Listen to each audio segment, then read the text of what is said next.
Number 10. How many is too many? Speaking of multiple ports across consoles, it's important to note that likely part of the delay for the Rune DLC was thanks to Steel Wool Studios also busting their game developing butts to get us the Xbox version of Five Nights at Freddy's Security Breach, which actually only came out late last year, if you could believe that. That's right, that's almost a year after the initial release of this game. Sorry friends on Xbox. And the other thing that might cause you some worry to know is that Steel Wool Studios, following their work on Security Breach, is not necessarily prioritizing the Rune DLC, as the studio is actually also working on multiple titles now, having branched out to work on other projects at the same time, so it's not just FNAF, including things like Hello Neighbor 2 DLC and the game Hello Neighbor Search and Rescue. The only good news here is that they have also worked to expand their staff, doubling in size, so that should basically help them, I guess, to work on multiple projects at once and still remain just as, if not more, effective. At least that's what we're hoping for, and I'm sure that's what they're hoping for too, so fingers crossed. Number 9. Available on all platforms. This is good news because it means that no matter where you bought this game, you will be guaranteed this DLC if you want it. But on the other hand, it could be a big part of the reason behind the delay we seem to be feeling or experiencing when it comes to the Rune DLC. I feel like it's been so long. I actually had to be like, oh man, how long ago did this game come out? I had to re-look it up. I forgot. It's so long ago now. Basically, it has been over a year, and we were kind of expecting, I think, that the DLC would be here sooner, perhaps already even. The more platforms a game or DLC is released on, the more time it's probably going to take the game or the content to be completed. This is because each port requires a little bit of tweaks, and these can be more or less tweaks depending on the engine that you're using to build the game initially with, and if that engine is better for PC or console, and if it's not good for one or the other, you know, what level of tweaks are we talking here? Big ones, small ones, what are we talking about? Releasing something on multiple platforms also usually means that one of the platforms at least is going to be a bit janky upon release. Although I feel like glitches in games bother us less now, as we've become accustomed to all games and video game content being some level of buggy upon first release, so, you know, maybe we don't have to worry too much about that, but I don't know, Security Breach was pretty janky. Gonna be real. Alright friends, before we move on to our next spot on this list, if you love what we do here at Top 10 Gaming, if you want more FNAF content, let us know by clicking that subscribe button. When you subscribe, we get closer and closer to Rune DLC. Actually, I heard for every time you click subscribe, like you can click it, unclick it, click it again, keep doing that back and forth, a week gets knocked off the Rune DLC timeline, so it'll be here sooner. So click it. Number 8. Vertical Slice completed. In an announcement that Steel Wool Studios shared on their site, they mentioned that the process for Security Breach Rune was going well, and that they were moving ahead of schedule. But don't get too excited.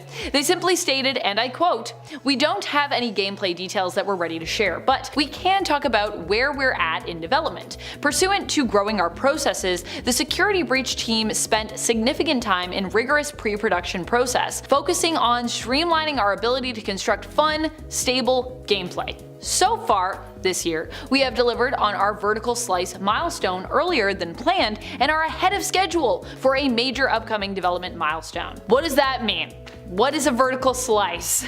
A vertical slice, or VC, is basically like a pitch for a game, a concept of a game. This is what game developers use usually to get investors hooked on the game in order to, you know, raise enough funds, collect in the money so that they can then, you know, bring that game to life. So what does that mean? It simply means that Steel Wool Studios has their concept down. Well, not only that, it was actually completed ahead of schedule. So while that's, you know, promising to hear, ahead of schedule, we like that, it is a little frightening to know that they reported this in November of 2022, so it's only a few months ago. So, I mean, if that just happened, and I mean we don't really have a clear timeline for when the VC was completed, admittedly, we might still be pretty far out in terms of design and gameplay features, because, you know, that's a concept. So, we can work with that, it's something, but it's not like, oh, in like 2 weeks it'll be done, just polishing it up. Number 7, the protagonist has entered the chat. But who is she? Other than seemingly being the protagonist based on her stance in this poster with her little flashlight, we don't really know who this girl is. Is she Elizabeth Afton like many people claim because they think her hair is blonde? Is it even blonde? And if so, if she is Elizabeth Afton, how is that even possible? Or is she someone totally new? And if so, will we like her more or less than Gregory? Will she be just as sadistic? Will she matter to the lore, or will she just be some random character that doesn't really develop? Also, is Gregory coming back? I mean, he's on the poster too. He's probably coming back. I have more questions than answers for you on this point, and for that, I am sorry. But also, that's kind of just FNAF for you, I suppose. Even when we think we know things, really they are all just theories that we take at face value as facts because, well, I mean, otherwise we'd really know nothing about these games. And also, I mean, that's part of the fun. We like to try to follow the clues and then try to figure out what the facts are or could be plausibly. Something that I think could be true and would explain some of the red coloring perhaps on her shoes as well as the purple is that the little girl could have some connection to Vanessa, aka Vanny. I think that could also be a thing. I don't know if other people have been saying that. I haven't been deep into the theories in a little bit, but I feel like I haven't seen that one yet, so I don't know. If that's new, let me know. If it's not new, let me know who else is saying it, because maybe I should watch their content more, because I'm vibing with that. Number 6, it's free? I think this is one of the scariest things I've actually heard about this DLC, and I'm gonna tell you why. I know what you're thinking. Amanda, don't we want this DLC to be free? Isn't that nice? Then we save money, which means we have more money to undoubtedly spend on more video games, yay! And aren't we owed this in some way after Security Breach was not quite as good as we expected? First of all, no one is really ever owed almost anything. You paid for a game, you got a game, if there were parts you didn't like, that's unfortunate, but it doesn't mean anyone actually owes you a thing more than what you got. Unless it was, you know, it may be helplessly broken or unplayable in some way. Then they probably owe you something, because you bought a game, you don't really get a game because you can't really play it. Secondly, I'm worried about runes being free because it makes me think it will be shorter than what we're hoping for. And granted, it's been in the works for what feels like forever. I mean, if it releases in December, it'll be like 2 years since the initial release of Security Breach. But what if it's not a whole other additional story? What if it's like just cosmetics somehow or something ridiculous? Or like a small like extra chapter? Like what if it's 10 minutes of game? I don't know. When things are free, it just makes me nervous that it's because the product can't actually be considered worth paying for. Because like, why are you giving this to me for free? Like, I'm just the person, someone's like, this is free. I'm like, what's wrong with it? I don't know. I've been burned too many times from free content and items, I guess. Number 5, a new foe, or perhaps a new ally. Some have taken to using the poster to basically decode what this game is really about, when it takes place, who's in it, who's the main character, who are all of the characters. Of course, at the end of the day, it's just a poster, so I mean, it's kind of hard to accept all of the wild theories and all of the things people seem to be coming up with to answer these questions, but one that I do feel has some merit and that we can classify as kind of a no on some level is the new enemy that people are spotting in the poster. In the top left corner of the promotional poster, if you haven't seen this yet, there are 2 glowing red eyes, or I mean what appear to be red eyes. We don't really know if they are, but they definitely look like that.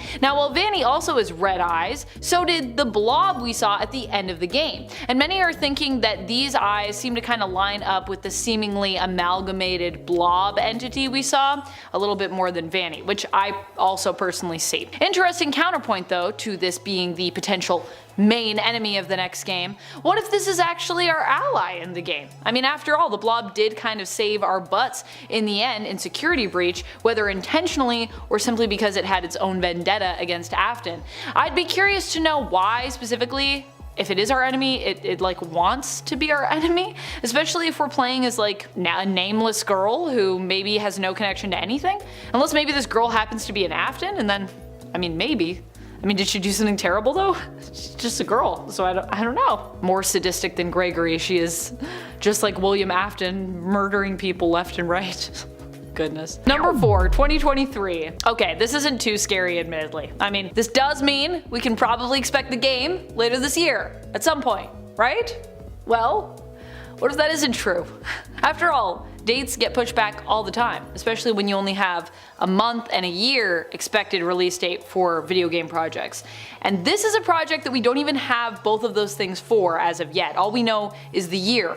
2023. I also just feel like not having even a month guideline means that it's likely we're not going to see this game for a while, or this DLC for a while. Even if it's not pushed to next year, we could have to wait until maybe the end of 2023 in December to see the game.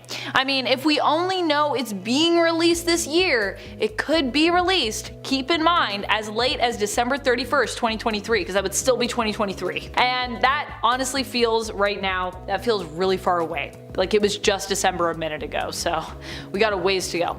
Maybe not scary, but definitely a little bit depressing to think about when it comes to just how little we know in terms of this DLC's release date, or lack thereof, I guess I should say. Number 3, not just a concept. Here is something that is less scary to ease the revelation of where Steel Wool was reported to be at in November with this DLC, and how they basically were just past, that concept stage. They went on to say in their announcement, the vertical slice build was the very first one in my career that was a complete actual VC with functional versions of all the gameplay elements and systems we'd intended to build.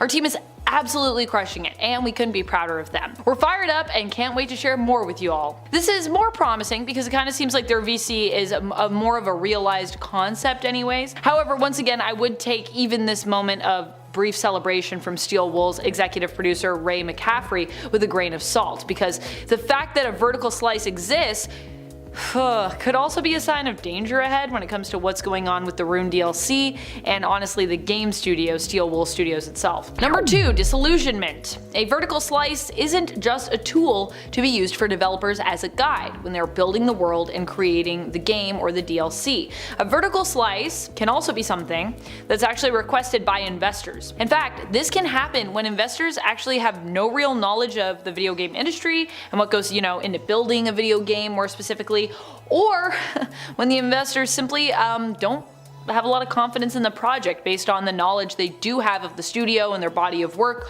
or the project in question itself. There's just something about it they don't get. Basically they're like, we'd like to see more information, like we need a pitch. If this is the case with Rune, and of course it very well might not be. The VC could, just be for in-house development, or it could be a routine part of their process in relation to their investors.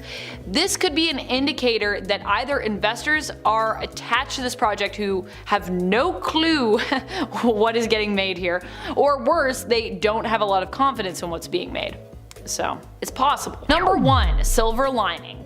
Despite this being a scary list, I feel like I need to end this on a high note, because at the end of the day, as FNAF fans, we're all hopeful for the continuation of the video game franchise, and we want to see it succeed. Successful adaptations, games, DLC, all of this only means that we have a better chance of getting more and more quality content for years to come. Fingers crossed. So, what I want to add is that although the vertical slice could be something for us to be worried about, generally speaking, it seems for Steel Wool to be something they actively wanted to improve on, because in that same announcement from November 2022 where they updated us a bit, they discussed changes they made as well as things they wanted to personally improve on. One of those things, a major point in fact, seemed to be for them that they wanted to focus on their pre-production process. Now, why is this important to note? Why does that even matter? Interesting story of the Security Breach game, its plot and the execution of said plot. It's easy to see how this could actually kind of be the result of poor planning actually. Like some of the issues in this game could be because their planning phase wasn't as great as it could have been. Same with some gameplay features such as the vastness of the map, which wasn't really utilized as much as I think we'd all hoped it would be, with whole areas designed and built into the massive mega pizzaplex, but seemingly existing without really having any purpose to serve in the game. Which, you could go there and explore it, but you don't really do stuff there. So, hopefully they're figuring out those kinks. In a 10, no more Freddy. There is also a possibility that Freddy is destroyed, or that he won't be in this DLC at all thanks to the statue we see on the poster. This poster could be an indication of what happened to Freddy after the Pizzaplex's collapse. I mean, after all, the collapse did destroy Chica, right? So why couldn't it have destroyed Freddy too? Yes, he ends up on the hill with Gregory, but like I said, that could be a dream or a heaven of sorts, or it could be years after the actual ending of the game. We can't really be certain. Or at the very least, the game could be omitting Freddy, and he won't make an appearance for whatever reason, hence why the statue is destroyed. I mean, look at it. This thing is in pieces, but Why? There isn't much rubble around it, and the escalator walls are way less damaged than this, so why would the statue have been so heavily damaged if there was nothing that actually hit it? Seems a bit sus if you ask me. And at night, 1 year later. With the DLC not releasing until 2023, the question remains of when in the timeline it will take place. Yes, it will take place after the true ending for Security Breach, but how long after the true ending is the question. See, with the state of the animatronics, it seems that it could be later on, and the release date being 2 years after the release of the original game means that it could be linear in the timeline sense, so it could also take place 2 years after the ending. But that would then bring on the question of why is Gregory back there if it's a year or 2 later? But then we also have to ask who is this girl and where they came from if we're really going to know this answer. So while there are theories, this one specifically coming from Amanda because of the release date, we still don't know for sure until we have some more information. Time to wait another 6 months before another teaser. And it ain't Save Him. Now, there is a very clear connection between the ruin poster and the Save Them minigame from FNAF 2. The text on the screen, at least to me, indicates that what we will have to do is save Gregory from whatever situation that he's in with Freddy. Since we know that eventually he does make it to that hill that he sits on in the true ending, in the Princess Quest ending. However, it could be possible that that scene in this case is just a dream, since it's more realistic than the other endings. That could also just be because it's the true ending and it's canon, but it's currently unclear. Obviously, if it's real, we will end up being successful, but it's possible that our character, whoever she is, will die in the process. I could also be drawing weird connections between things that aren't really linked, but that's always possible when theory crafting, at literally any point, so. And at 7, Robot Gregory. This poster, in my eyes, also helps prove further that Gregory is in fact a robot, since after all we get confirmation that Vanny messes up the cameras, as you can see from the 2 screens that have Vanny on them. They're both glitching out. This is further supported by our last point, because how would Gregory be able to add a help me sign to a screen without being able to access the cameras? Nowhere on our fast watch does it say that we can add text, and Freddy clearly doesn't have the ability since he would have used it during the section where we have to open the doors for him so that we can then be a sussy baka and vent, instead of just, you know, standing there and waving. He could have had text flashing up on screen so that we can see him easily. Multiple people I watched play this had difficulty with this section, okay? Freddy just flashing some text on screen saying I'm here, especially when the player takes a while, would have established that he had this power, but they didn't. So unless they want to somehow retcon that in, it has to be that Gregory's controlling it. Most likely because he's a robot and he can just, like, tap into the cameras. And at 6, Chica Graffiti. While zooming in on Chica, like I always do, I did notice that her torso seems to have traces of red on it. Now, what this is in reality is definitely unclear, but it could be graffiti, indicating that this could be later on in the timeline. She could have been decommissioned for a while after being revived for whatever purpose, and maybe some kids got to her and decided to spray paint her.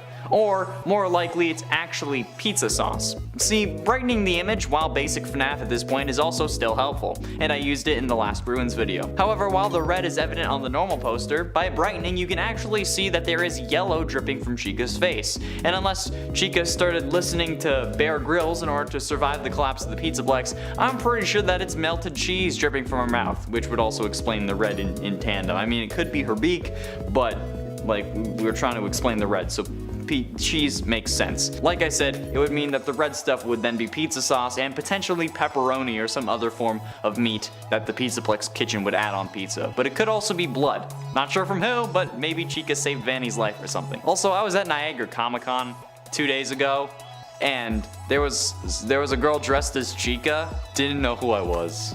It was kind of offensive. It was really humbling. Halfway through, into number 5, the FNAF ARG. This was brought up in a recent MatPat FNAF theory, and people are starting to suggest that it's going to be involved in this DLC. The basic idea that the FNAF Fazbear Frights books were originally going to have an ARG that Scott ended up cutting out for whatever reason, and then released part of it in the Felix the Shark book 12. However, I'm here to tell you guys that it's not real, okay? Scott has said on multiple occasions that he doesn't want to cross the line between fact and fiction, and that he wants to keep the 2 worlds separate, probably because FNAF relates so closely to Chuck E. Cheese. And that's also why he wouldn't really make a real FNAF location, okay? He stuck to this so hard that he didn't even make a website for the indie game dev introduced in FNAF VR like he wanted to, because he thought that it would be too fuzzy for the line, okay? So, look.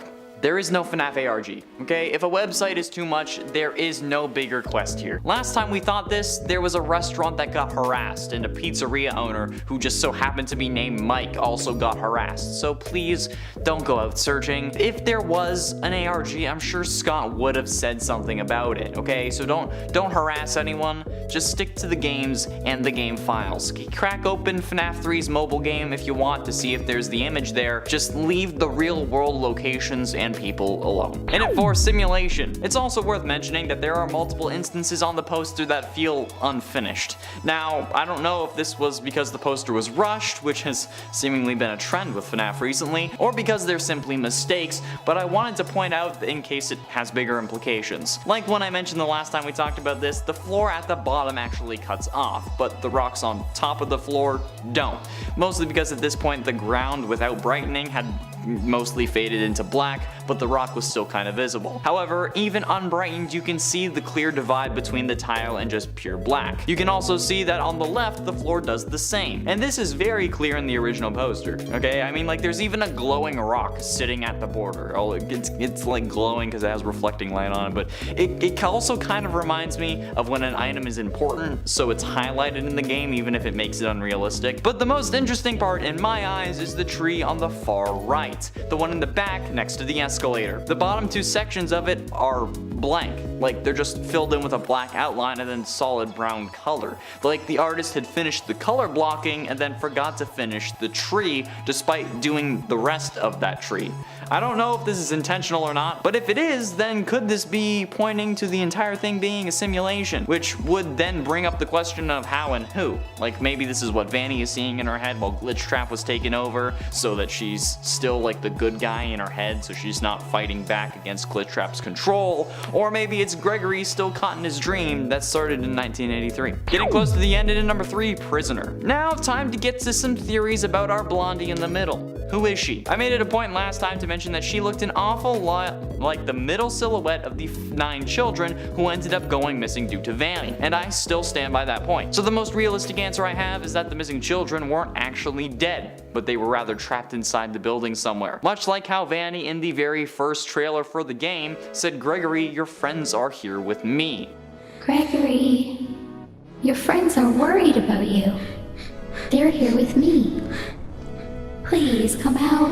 So clearly Gregory must have known these children, right? Which explains why he came to the Pizzaplex in the first place, but it doesn't explain how he never mentions them. Either way, this is a very real possibility that this blonde girl is just a missing child who, thanks to the collapse of the Pizzaplex, managed to escape containment. But ultimately, in at number 2, Elizabeth Afton. Okay, this one is a bit wild, but hear me out. I also mentioned last time how both of these kids look like Aftons. Gregory is very clearly meant to at least be an allegory for crying child, okay? The stripes on the shirt, the age, the relationship with Freddy, it was right there in our faces. Whether you believe he is a robot or not, he is at least meant to represent crying child. And now, look at this girl. While she may be in black and white, she is still very clearly blonde. She has pigtails like Baby does, and we all know who Elizabeth ends up possessing. She's wearing a skirt exactly like Elizabeth was wearing in the one time we see her in Sister Location. I mean, if crying child's 2 stripes are enough for a comparison, I think this is more than enough.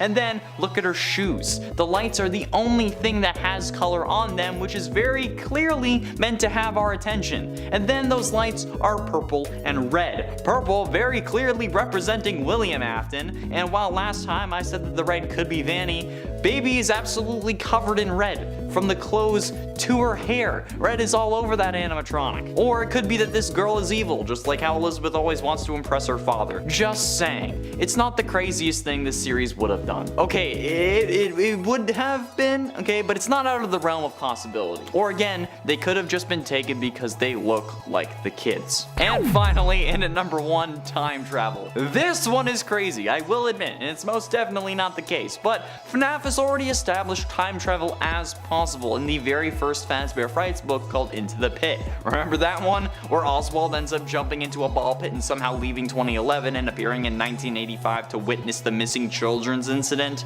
Yeah, that story wasn't written for no reason. And where do we see the first ball pit that wasn't in a pizzeria that was simply meant to lure animatronics around? Oh, would you look at that? The Mega Pizzaplex. I'm just saying that time travel has already been established, and considering how sketchy Gregory is, I wouldn't put it past him from being from the future or something. There are actually two key indicators that point in this direction, at least in my mind. The therapy disc, where the therapist calls client 46 out on the lies about their home life, and the fact that when he leaves the pizzaplex in the worst ending, he sleeps in a cardboard box. The therapist in the tape says that 46, which I'm still certain is Gregory, has a great home life, but what they told their previous therapist was a lie. But if that is the case and his home life is great, despite saying his parents and him suffered some form of tragedy, how is it that he sleeps in a cardboard box? Like, his home life is great, but he sleeps in a box. Because it hasn't happened yet. The tragedy where he most likely loses his parents hasn't happened as of when the game takes place, which would mean that this girl could be Gregory's sister who came back to save him when he didn't return. Or he could be lying and instead using the name of someone he knows is a missing child in the future, which is why he can't go home, or why the therapist describes him as writing down his past as if it was a story. Because it is a story, just not his. In the 10, save him. Now there is a very clear connection between the Ruins poster and the Save Them minigame from FNAF 2. The text on that one screen, at least to me, indicates that we might have to save Gregory from whatever situation he's in with Freddy. Since we know that eventually he does make his way onto the hill that he sits in after the true ending and the Princess Quest ending. However, it could be possible that that scene we see just happens before and then he comes back, although I wouldn't see why he would come back. It's also possible that that's just a dream, since it's more realistic than the other endings, but I mean, it could just be because the true ending is canon and that's why it's realistic. But you know what? Nothing is clear with FNAF. Obviously, if it's real, we will end up being successful for saving Gregory, but it is possible that we will die in the process. And you know what? Here's hoping. I don't want more children to keep track of. And at 9, friends. Now a theory about our little blonde girl in the middle of the poster, alright? Who is she? I made it a point last time to mention how she looked an awful lot like the silhouette of the 9 children who have gone missing due to Vanny, and I still stand by that. So, in my mind, the most realistic answer is that the missing children aren't actually dead. Or at least this time they aren't. That they were instead trapped inside the building somewhere, much like how Vanny in the first trailer says that Gregory, your friends are here with me, or something like that. Gregory, your friends are worried about you. They're here with me. Please come out. So clearly, Gregory, at least originally, knew these missing children, which explains why he came to the Pizzaplex in the first place, but it doesn't explain how he never mentions them. Either way, it's a very real possibility that this blonde girl is just a missing child who is also one of Gregory's friends, that thanks to the collapse managed to escape whatever prison she was stuck in. And it ate into the pit. This is crazy, okay? I will admit, and it is 100% not what's going to happen, but FNAF has already established time travel as possible in the very first Fazbear Frights book, Into the Pit. Remember where Oswald jumps into a ball pit and then somehow leaves his year, which I predicted was 2011 in a previous video, and then appears in 1985 to witness 5 children getting killed? Yeah, that story wasn't written for no reason, I think. And where do we see the first ball pit that isn't in a simulated pizzeria meant to just attract animatronics and not really kids? The Mega Pizzaplex. I'm just saying, alright, the time travel is already established and technically canon in the FNAF multiverse. And considering how sketchy Gregory is, I wouldn't put it past him from being from the future. There are 2 moments that in my head really solidify this as a possibility, albeit a wild possibility, but a possibility nonetheless. I mean, like the therapist disc where the therapist calls client 46 out about the lies about their home life, and then the fact that when Gregory leaves the Pizzaplex in the worst ending, he sleeps in a cardboard box. Okay, the therapist in one of the tapes says that 46, which I'm still at this point at least kind of thinking is Gregory, had a great home life, but they told their previous therapist that they had a horrible one. But if that is the case and they have a great home life, how is that the case if he's sleeping in a cardboard box? Maybe because it hasn't happened yet. The tragedy where he most likely loses his parents hasn't happened when the game takes place. It happens in the future, which could mean that this girl that we play as could be Gregory's sister who came to save him when he didn't actually come back to their time.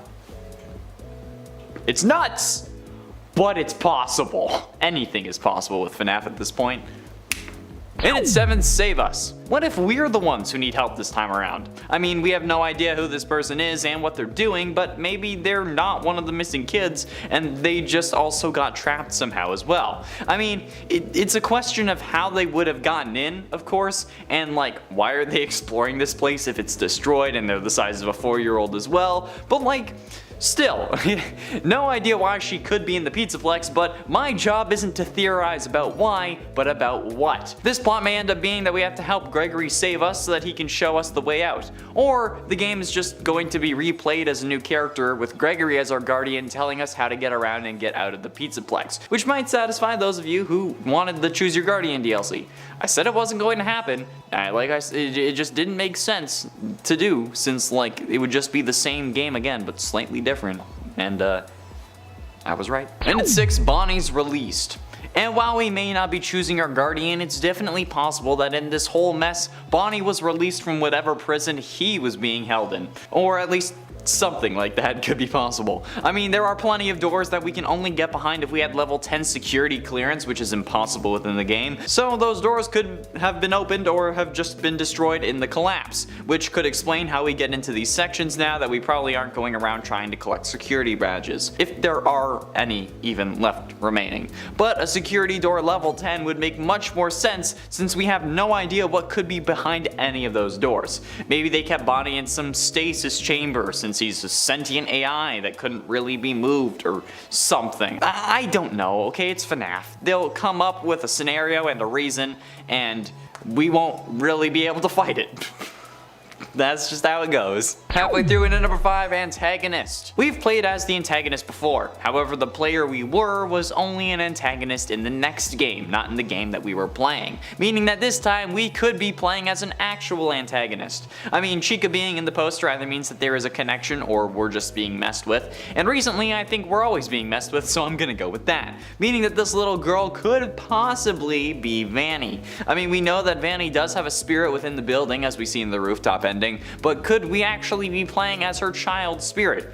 I mean, it's possible. It wouldn't be the wildest thing that FNAF has ever done. Additionally, I mean, we could be the spirit found in Princess Quest because, like, come on, would that really be out of the question? At this point, I'm pretty sure Princess Quest is destroyed, so maybe it released something. It's not out of the question. It's unlikely, but it's not impossible. Okay, there's a difference there. It would explain why she's in black and white unless there's, like, light on her. So. And at 4, Chica's Revenge. Chica being on the poster though is not necessarily just for a distraction. It could be that it is meant to indicate that Chica is the reason all of this is happening. And honestly, after Niagara Falls Comic Con, I wouldn't put it past Chica. That's right, I'm still mad about it. I mean, after all this, it could be some form of twisted revenge for Gregory dismantling her in an attempt to escape originally. So could this girl be a manifestation of Susie as an attempt to gain our trust and inevitably kill us? Or at least try to, at the very least, because like, I mean, to be fair, if we think about it, we aren't going to kill Gregory or get Gregory killed, since after all he does still need to make it up to the hill at the end of the Afton ending. So unless that happens and then he comes back, which seems unlikely given the help me text on the monitor and the fact that he just swore he would never do that, I feel like this is kind of possible.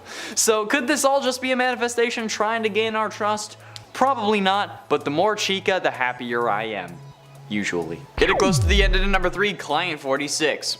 Could this new blonde girl actually be Client 46? The mysterious therapy client who never speaks, but we all thought was Gregory, or at least some of us, most of us thought was Gregory.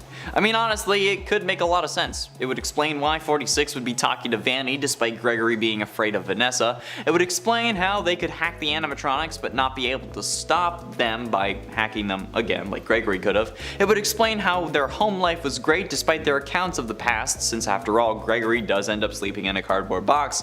And it makes a lot more sense than he's a time traveler and the tragedy just hasn't happened yet. It would also explain why we never hear 46 talk, because it's a girl and it would just make us think that it's Vanny or Vanessa instead of it being someone we hadn't seen before. Client 46 was a kid as evidenced by multiple recordings, and they would be immune to the deaths of her therapist if she was talking to Vanny, but who could this mysterious girl be? But ultimately, in number 2, Ghost. While yes, this girl could be 46, it's also possible that she is Elizabeth Afton, either as a ghost, which if she is 46 wouldn't really make sense, or she could be possessed by Elizabeth Afton's spirit. If we take a look at the blob, which does include Circus Baby, her eyes aren't lit anymore, meaning that the spirit is no longer in there. And considering how Afton's body still somehow survived, and we think that Michael managed to make his way into Glamrock Freddy, it would make sense that Elizabeth's spirit would survive as well, especially if she wanted to stick around to keep trying to impress dear old dad. Since in a previous video we came to the conclusion that Remnant can only be burned away if the spirit wants to be set free, or rather the burning doesn't really do anything and they're only released if they get their unfinished business completed, like the original Missing Children in the Happiest Day minigame, getting that party. Elizabeth could be sent to gain Gregory's trust and then defeat him like she did in Sister Location, or maybe she's there to find her brother. And finally, in at number 1, Great Escape. The final potential plot would be a great escape story, where this blonde girl has come to the rescue of Gregory or has been released because she was trapped, and now she has to make a break for it while the building collapses around her. Will she save Gregory or will she only save herself? Multiple endings are not out of the question and kind of expected at this point, with one of them, the most difficult, seemingly being the true ending. But who knows? Maybe none of these are right and we're all reading into this idea way too much, and our expectations are just going to ruin this DLC for us. That's right, I made the joke. You thought I was done making cringy jokes and puns. Hell to the no. I will always try and make terrible messages and jokes because that's just what I do. No matter where I am, terrible, unrelated, possibly offensive jokes are always being made. And at 10, Ruin. We know that the main title of the DLC is going to be Ruin. Now, whether this will be referencing my opinion of the series or the actual state of the Pizzaplex is unknown, but based on the poster, it's possibly both, because the Pizzaplex looks absolutely destroyed. The Freddy statue from the lobby is in pieces, and there is plenty of rubble all over the ground, and you can see the walls next to the escalators are actually pretty banged up. It's not clear if this is exactly how the lobby will look, since this is just an illustration, not a screenshot from the game, but it is still possible. They could design the damage around this poster, or they could have taken a screenshot and then had someone illustrate it instead, which is entirely possible. But given that this is going to be released in 2023, I doubt that they have stuff made properly for it. They may still be working out the storyline at this stage. In at 9, Free. The name of the DLC may be Ruin, but I'm damn glad it won't ruin my wallet. Especially when the main game was oddly enough in ruins and still cost me $50. And this was before I started buying cheap frozen meals to feed myself, so I was pretty broke. But honestly, I'm pretty glad that this DLC is free, especially with the amount of mods that are probably going to come from it. And it's also probably an attempted apology from Steel Wool since, like I said, the original game was so busted and unfinished when it originally came out. Did you know that despite being incomplete, the original game uncompressed was 86 gigabytes? That's a bigger game size than Skyrim, for God's sakes. That's around the game size, or like a file size, or maybe even a little more than Grand Theft Auto 5. That's absolutely insane. And now it's around 62 uncompressed, which is nicer, and it's 41 compressed. But still, goddamn, that's a lot for not that big of a game when you really think about it. In at 8, 2023. Yes, as I said earlier, the DLC will not be releasing until 2023, which is unfortunate, but it could actually be a good thing. Firstly, it gives me at least another 8 months of DLC themed content before it actually releases, if it is released in January and then the hype dies down for it. But it could also mean that the DLC will be even bigger and better than any previous one, like adding just a couple of more nightmare animatronics or a couple of more levels. However, this also raises the question of, is this the case, or are they just taking their sweet time because all of this is a free DLC? Like, can we really expect to play something huge for free? I doubt it. Like, the only reason it might be free though is because it's affiliated with Scott. But after Scott stepping down, I don't really know how Steel Wool would handle this kind of thing if they were doing it on their own, so I can't really say for sure. And it's 7, Vanny Cam. We can also see 6 monitors on the poster which have multiple images of security cameras and Gregory on them. Across the 6 monitors, there are 4 total images that appear, with the bottom 2 being the odd ones out, and the 4 above that being 2 different images. One of Gregory looking surprised, and another of Vanny looking at the security camera that's glitching out. Very reminiscent of the iconic Bigfoot image that's very blurry, where he's walking like this. And I think that this is actually one of Scott's clever tricks, like how he used the keypad and sister location to tell us that Crying Child and FNAF 4 take place in 1983. I think that Scott or Steel Wool is doing the same thing with this poster. By glitching Vanny out on screen, they're showing us that either A, Vanny was the entity that Gregory was talking to that was mentioned in the therapy tapes, or B, that Gregory having his vision glitch out when she is nearby is due to Gregory being a robot. It could be either, but it could also be both, considering how these are both next to pictures of Gregory looking surprised, and they're on both sides of the screen. 2 pictures, 2 eyes. This is the real 2-eye theory. And at 6, brightness. As always, the first thing you do when you see any FNAF promo art or any image that's related to FNAF at all, you go and brighten it to find more details or maybe even some secrets. And the first thing that I noticed is that there aren't any question marks on this poster. Thank God. But there's also quite a few things that got revealed to me. Firstly, at the top there are actually 2 windows on the poster instead of the one that just seems to show up in the original. These windows also look like they are angry eyes, which could indicate an overarching villain. There are also a very faint set of eyes in the top right corner as well, aside not including the ones on the left that are clearly visible, but the ones on the right could just be an anomaly since they are very faint. And I also see that the girl in the middle doesn't have any color on her aside from her shoes. More on that later. And the floor also cuts off at the bottom, but the rocks on top of them don't. Mostly because at this point the ground has pretty much faded into black, but the rocks would still kind of be visible. But seriously, this girl is in black and white. Halfway through, and at number 5, collapse. One of the big questions we, or at the very least I, had after Security Breach was what part of the Pizzaplex collapsed after the cave-in during the true ending. And it was really up in the air whether it was the entire Pizzaplex or just Roxy's Raceway. I guess they kind of left it that way depending on what they wanted to do.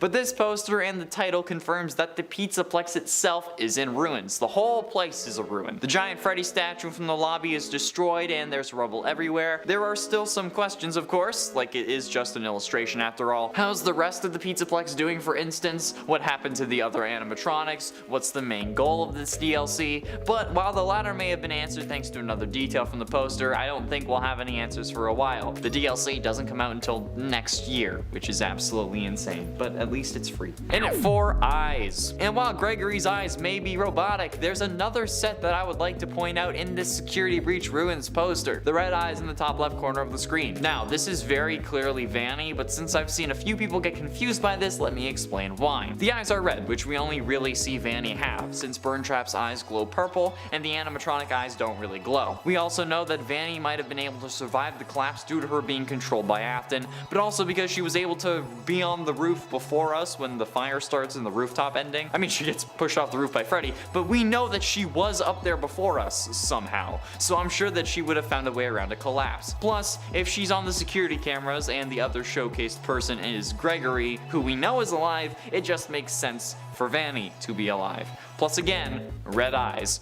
And they're in a similar position to where Vanny was placed in her first poster appearance as the Shadow. You know, like the one where Freddy's rocking out and then there's like a bunny chick with a knife that we were like, who's that? Yeah, it's in roughly the same area. It's not in the same place exactly, but it's in the same vicinity. Getting close to the end, and number 3, busted Chica. Now, when I make jokes about rearranging Chica's guts, this is not what I meant. Yes, that's right, my main girl Chica also makes an appearance on this poster as probably the most resilient animatronic in the group, because she's still kicking, despite being crushed by a trash compactor and then a building, and still having most of her smoking hot bod. Some of it was removed and cracked, but her face also has seemingly melted due to possibly the fire we were using to kill Burntrap, or maybe just because a fire started in the kitchen when the building collapsed. She's also lost the lower half of her left arm, her left, not your left, remember that, don't make my mistake, and she's also lost her right leg warmer. The casing for her midriff and her right arm is gone, but other than that, she's fairly intact, at least compared to Monty. Also, interestingly enough, only Chica's white face melted, meaning that it looks like someone, spilt frosting all over her face. I guess that takes the term busted to a whole new level. But ultimately, in at number 2, Help Me. Very reminiscent of the Save Them minigame from the earlier FNAF games. I'm pretty sure it's FNAF 2. You can see Gregory's face on the bottom left monitor with the phrase "Help Me" underscore written in green lettering. This seems to me to indicate that we may have a potential plot idea brewing where we need to save Gregory and Freddy after the collapse of the Pizzaplex, but we know that Gregory and Freddy sit on the hill in the final shot alone, shown in the true ending, meaning that if we do end up having to save him, our player character will most likely die in the process. This also means that we will not be playing as Gregory, but more on that in a moment. The underscore here could also be another indication of Gregory being a robot, but it could also potentially just be a reference to a file within the main game or within the DLC that could contain some secret information. But I have no idea if that's true. That's just speculation for the time being. I'm gonna have to look in through the actual Security Breach game files before the game comes out to see if there was an update that added one of those files, since underscores are primarily used for putting spaces in file names without actually needing spaces. Or it just could be that we need help in this case. Finally, in at number 1, Blondie. We do also see a new character on this poster, one we have never seen before. The little blonde girl holding the flashlight that is illuminating this entire scene. She's short, blonde, and wearing light up Skechers like the girl boss she is. But she is also presumably our player character, given that she is front and center. Now, as to whether we are looking for Gregory or if Gregory is looking for us is one thing, but I have a slightly wild idea that could help explain. The pigtails is very reminiscent of Baby, but this girl has blonde hair. And while we may not be able to see her face, I think that she may also have green eyes, because anyone with blonde hair makes me instantly think of Elizabeth Afton, who gets grabbed by Baby in 1983 and goes on to possess the animatronic. Now, given that we've made the comparisons of Gregory to Crying Child in the past, and the very familiar nature of this blonde girl, I think I have a reason why all these children have gone missing, because they look like the original Afton children. Think about it. This girl looks a lot like the middle silhouette from the original Missing Children's article in the worst ending for Security Breach, and the rest of these children look similar to each other, at least using their silhouettes, because that's all we really have. Plus, look at her light up Skechers, okay? Red and purple lights. I'm sorry, but when have we seen purple and it hasn't been an indication of Afton? Plus, the red is exactly like Vanny's eyes. This has to be one of the 9 missing children, right? That got released thanks to the collapse of the Pizzaplex? Like, come on. That has to be it.